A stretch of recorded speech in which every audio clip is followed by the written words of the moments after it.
की ऐतिहासिक धरती महाड़, जहां कभी डॉक्टर बाबा साहब अम्बेडकर ने समानता की मशाल जलाई थी, आज वहीं से गूंज रहे हैं जय भीम के नारे, सियासत के सुर और सत्ता के समीकरणों की गूंज। रिपब्लिकन पार्टी ऑफ इंडिया की 68वीं वर्षगांठ के मौके पर मंच से केंद्रीय सामाजिक न्याय राज्य मंत्री रामदास आठवले ने न सिर्फ किसानों के मुआवजे पर सरकार की भूमिका बताई, बल्कि मतदाता सूची विवाद, राज ठाकरे उद्धव ठाकरे के समीकरण और महायुति में आरपीआई की हिस्सेदारी पर भी साफ और जोशीला बयान दिया। पहला मुद्दा, किसानों के नुकसान पर केंद्र और राज्य दोनों सक्रिय।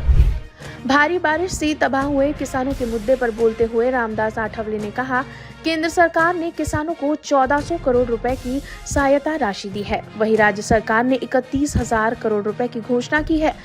अब जिम्मेदारी अधिकारियों की है कि ये राशि तुरंत किसानों तक पहुंचे। उन्होंने प्रशासन से अपील की है कि कोंकण के धान उत्पादक किसानों का जल्द पंचनामा किया जाए और कॉर्पोरेट संस्थान भी किसानों की मदद के लिए आगे आए। मला वाटतं की केंद्राने मदत दिलेली आहे, 1314 कोटी रुपये जे आहेत ते केंद्र सरकारने दिलेले आहे आणि राज्य सरकारने 31,000 कोटी रुपये जाहीर केलेले आहेत. शेतकऱ्यांना मिळाले नाही अशा अनेक तक्रारी आहेत. त्यामुळं सगळ्या अधिकाऱ्यांनी ताबडतोब शेतकऱ्यांपर्यंत मदत पोहोचवली पाहिजे.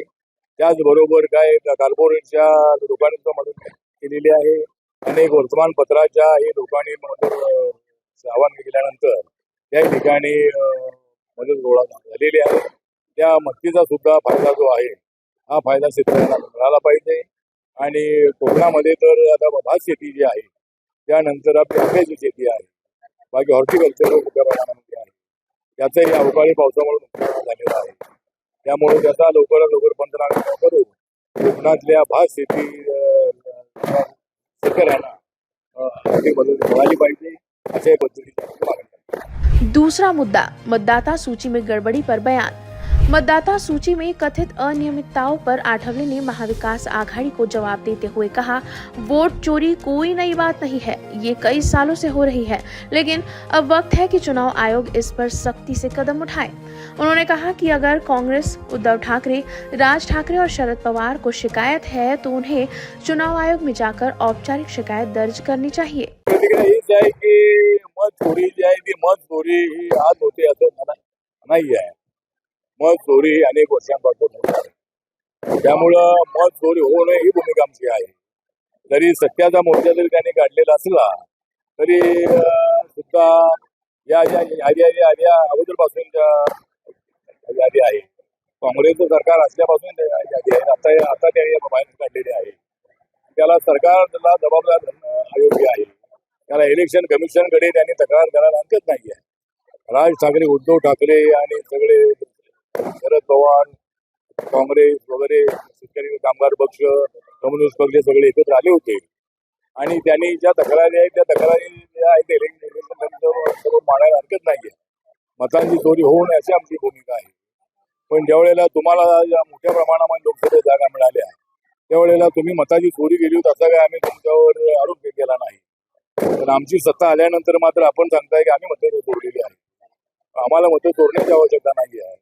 नरेंद्र मोदींच्या नेतृत्वाखाली देश विकासाच्या दिशेने पुढे जातो आहे आणि महाराष्ट्राचा कायापालट करण्यासाठी हजारो कोटी रुपये केंद्राकडून आपल्याला मिळालेले आहेत. तीसरा मुद्दा, राज और उद्धव ठाकरे की एकजुटता पर तीखा बयान।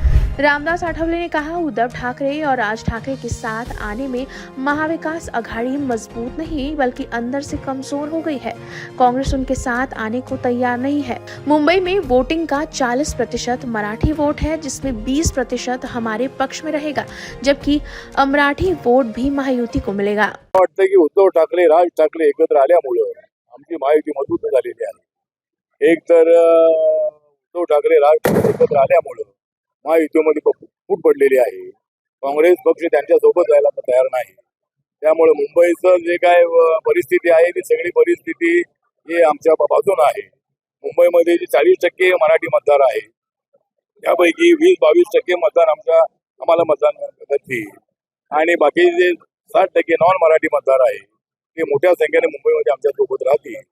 त्यामुळं मला असं वाटतं की जरी दोन भाव एकत्र आलेले असले तरी आम्हाला त्याचा मोठा फायदा महाराष्ट्रामध्ये मुंबईमध्ये होणार आहे त्यामुळं त्या दोघा भावांना एकत्र ते आलेले असले तरी राज ठाकरेकडे सभामध्ये गर्दी करण्याची त्यांच्याकडे चांगली होत आहे, पण मतं मिळवण्याची कुवत त्यांच्यामध्ये नाही. माननीय बाळासाहेब ठाकरे जेव्हा म्हणाले होते माझ्या सभेवर गर्दी असते, मतं मिळत नाही आहे. त्यामुळं मला असं वाटतं की ठीक आहे, तर त्यांनी प्रयत्न करावा. लोकशाहीमध्ये त्यांच्या बाजूने कौल गेला तर तो स्वीकारण्याची आमची तयारी आहे, पण कौल त्यांच्या बाजूने मुंबईला जाणार नाही आणि मुंबईमध्ये महायुतीचा झेंडा फडकेल असा आम्हाला विश्वास आहे. चौथा मुद्दा, महायुति में आरपीआई की भूमिका।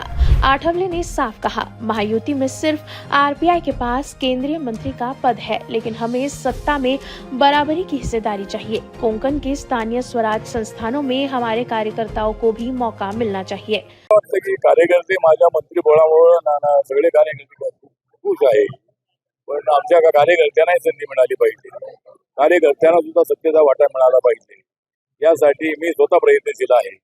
त्यामुळं नगरपालिका, जिल्हा परिषद, पंचायत समिती, महानगरपालिका या कोकणामध्ये आहे, त्यामध्ये आम्हाला संधी मिळाली पाहिजे. त्यासाठी आज मी रामशेठ ठाकूर यांच्याशी चर्चा केलेली आहे, भरत गोगावले यांच्याशी बोललेलो आहे आणि रिपब्लिकन पक्षाला नक्की जागा दिल्या जातील असं त्यांनी मला सांगितलेलं आहे. अब बढ़ते हैं उस मंच की ओर जहां जय भीम की गूंज बारिश पर भारी पड़ी। महाड़ की क्रांति भूमि पर भारी बारिश के बीच रिपब्लिकन पार्टी ऑफ इंडिया की 68वीं वर्षगांठ बेमिसाल जोश और उत्साह के साथ मनाई गई। रामदास आठवले ने अपने भाषण में कहा, एक जाति के आधार पर सत्ता हासिल नहीं की जा सकती, सभी जाति और धर्म के लोगों को साथ लाकर बहुजन समाज को संगठित किया जाए तभी सच्चा परिवर्तन संभव है। उन्होंने कार्यकर्ताओं से आह्वान किया है कि आगामी नगरपालिका, पंचायत समिति, जिला परिषद चुनाव के लिए पूरा दम लगाए और शोषित वंचित वर्गों के हक के लिए संघर्ष जारी रखे। महाड़ रायगढ़ से रिपोर्टर धर्मशील सावंत की रिपोर्ट। हमारा हर शब्द समाज की आवाज, हमारी हर पहल निष्पक्षता का कदम, आपकी हर समस्या में आपसे पहले दिखेंगे हम हैं न्यूज फर्स्ट। ईश्वर का सच, हमारा साहस और आपका विश्वास, सच, साहस और विश्वास।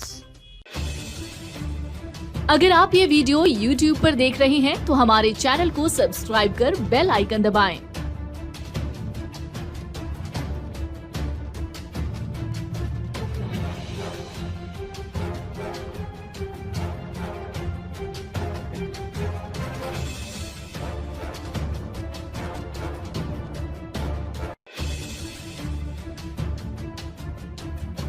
और Facebook पर देख रहे हैं तो हमारे पेज को लाइक करें।